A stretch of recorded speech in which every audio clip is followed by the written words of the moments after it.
ما تقول ايش فيك؟ ضعف شلون جيت وياه انت؟ 24 ساعه باع الطوبه، رياضه ستة.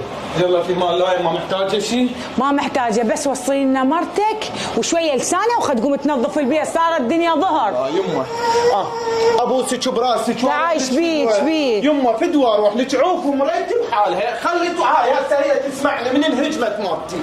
فدوى اروح لك خلي تولي. يمه ما بيها حل مشاكل 24 ساعه مشاكل، ارتاح. كاظم حاكيها هاي قعدت. حاكيها خد تطلع ساعد امي حبسوا روحها بالغرفه. ليش؟ فدوى اروح لك يا اخوي، هاي شغل نسوان، ما لك علاقه. مسحت كنست نظفت، مالي دور يعني انا نابي البيت؟ مو مالك دور، انا وياك دورنا من يصير وقت انه شيء يتحكم نتدخل. غير هو دا يشوف امه دا تتعبس. علي العظيم. فدوى اروح لك فدوى اروح لك. انهجم البيت والتنظيف والتركيب ومريم وانهجمت انا فوقاهم.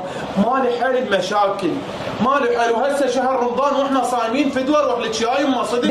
دافع لها بعد دافع لها. مو دافع لها، تدرين انا بالمحل ويوميه.